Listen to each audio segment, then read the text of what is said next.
Welcome to This Explainer. Today we're jumping straight into something absolutely mind-blowing. We are going to unpack how strict, cold, hard math was used to literally conquer two of the most intimidating, cutthroat arenas on Earth, the flashy casinos of Las Vegas and the chaotic trading floors of Wall Street. So toss out the idea of getting lucky. Forget relying on a gut feeling. And definitely forget the myth that you're just at the mercy of the system. What we're looking at today is a story of pure, calculated probability. And it proves, without a doubt, that you actually can beat the system. Okay, let's dive into this. Because it all starts with the ultimate question. Can a casino dealer really be mathematically beaten? We've all grown up hearing the phrase, the house always wins. It feels like a law of nature, right? Even top economists will tell you that if you play long enough, the statistical grind is designed to eventually just eat your wallet alive. But is that an absolute unbreakable rule? Could someone actually walk in and beat the dealer using nothing but their brain and a solid grip on math? Well, to answer that, we've got to look at the raw numbers. Let's take blackjack, for instance. Yes, the casino has an edge, absolutely. But it is not some impenetrable fortress. It's shockingly small. The dealer's statistical win rate sits at just 50.2%. Think about that. That is literally just 0.2 percentage points over a totally random even coin flip. Because that advantage is so insanely razor thin, it means the system has a weak spot. It fluctuates. And wherever there's a fluctuation, there's a window of opportunity just waiting to be exploited. Section 1. Mathematician versus Las Vegas. The legend of Edward Thorp. Enter our main guy here. MIT mathematics professor Edward Thorp. He wanted to test his theoretical probability models out in the real world. And man, his journey is just wild. Back in the 1950s, he was already this brilliant, self-taught academic winning physics competitions. Fast forward to the early 60s, he takes his theories straight to Vegas and manages to double 10 grand in a mere 30 hours of playing blackjack. Obviously, the casinos absolutely panicked. By the mid-60s, they banned him, they served him poisoned drinks, someone even cut the brakes on his car. Realizing Vegas was getting way too physically dangerous, he pivoted in the late 60s.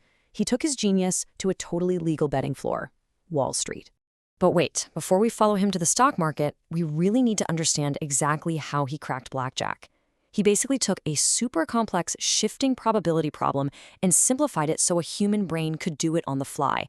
It's called the high-low card counting method. Imagine dynamically tracking the deck in your head. It works like this. Low cards, your 2s through 6s, those give the player an advantage when they're pulled out of the deck. On the flip side, high cards, 10s through aces, those favor the dealer. By just keeping a basic running tally, adding a point when you see a low card, subtracting a point for a high one, Thorp knew exactly when that tiny 50.2% house edge actually flipped over to him. When the remaining deck was packed with high cards, boom, he struck. Part 2. Unveiling the core, the Kelly Criterion. Now, what's really interesting about all of this is that knowing you have an edge, that's really only half the battle. You need a magic sword to manage your actual money. If you bet too little, who cares? You barely make a profit. But if you bet way too much, one tiny streak of bad luck completely wipes you out. Enter the Kelly Criterion. And here is the craziest part. It wasn't even made for gambling. It was invented back in 1956 by a guy named John Larry Kelly over at Bell Labs. He was literally just trying to solve noise interference on long-distance phone lines. But Thorp looked at this formula and realized, holy cow, this exact same math can calculate the absolute perfect fraction of your bankroll to bet on any given scenario. Okay, I know the math might look kind of intimidating at first glance, but let's just break it down. It is actually just 3 really simple variables. First up, P. That's your probability of winning, basically your historical win rate over time. Next is Q, which is just the opposite, your probability of losing. And finally, B. That's your payout ratio, or your odds. Basically, how much cash do you make when you're right, compared to how much do you lose when you're wrong. You plug those 3 numbers in, and the formula spits out F. That is the exact, mathematically optimal percentage of your total cash you should risk on your next play. And this brilliantly illustrates exactly why your average retail investor or casual gambler totally strikes out, while the pros make a killing. Let's look at an emotion-based strategy first. Say you find an amazing setup, 80% win rate, 1-to-1 payout. An amateur gets hyped, gets overly confident, and just shoves all their chips in, 100% of their capital, all in. Well, even with an 80% win rate, eventually that 20% chance of losing is gonna hit. And when it does, they lose absolutely everything. Game over. But compare that to the Kelly strategy. Same exact scenario, but we plug it into the formula. The math tells us the scientifically perfect bet size is exactly 60% of our money. That way, you're maximizing your long-term growth, but you completely guarantee that you survive to play the next hand. Now, there is one absolute, non-negotiable rule when you're using this formula. If the math spits out a 0, or worse, a negative number, you do not bet. Period. End of story. A negative number mathematically proves you have 0 statistical advantage in the game. If you put your money down in that scenario, you are quite literally guaranteeing a loss over the long run. Following this requires stone-cold, absolute discipline. Part 3. From the casino to Wall Street, the ultimate betting market. Let's move on and see how this builds into real-world trading. After the Vegas casinos basically threatened his life, Thorpe had an epiphany.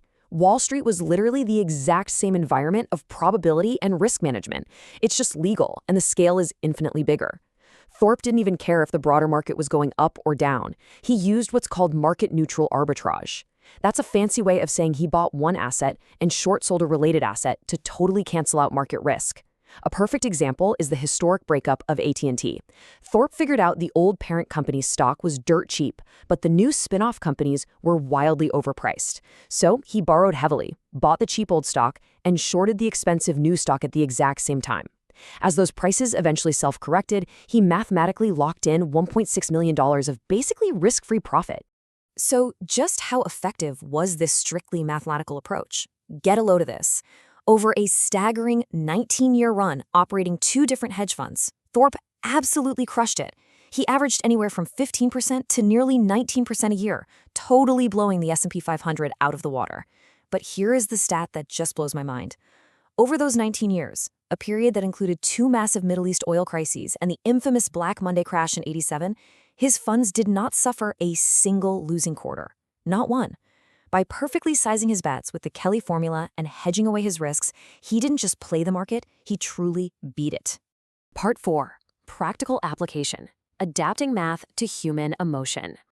So the crucial point here is we need a reality check. The math absolutely guarantees long-term growth, but the long term might mean sitting through some terrifying dips. A spreadsheet can handle brutal volatility, but human emotions cannot. Real-world professionals almost never use the full Kelly calculation. They scale it back. Most pros use half Kelly. You sacrifice a bit of that top-end maximum profit, but you dramatically smooth out the ride. It balances profit with psychological peace. And if the market is going absolutely crazy with uncertainty, they might even drop down to quarter Kelly, putting only 25% of the mathematically optimal amount on the line. It keeps you in the game without keeping you up at night. As we wrap up this explainer, I really want you to take a hard look at your own financial choices. Edward Thorpe proves something huge. You don't need luck to change your life. You need action backed by cold, calculated, undeniable math. So the next time you're about to make an investment or take a major risk, ask yourself, are you just relying on hope and gut feelings like a gambler, or are you mathematically sizing your edge like the house? The math is out there for everyone. How you choose to use it, well,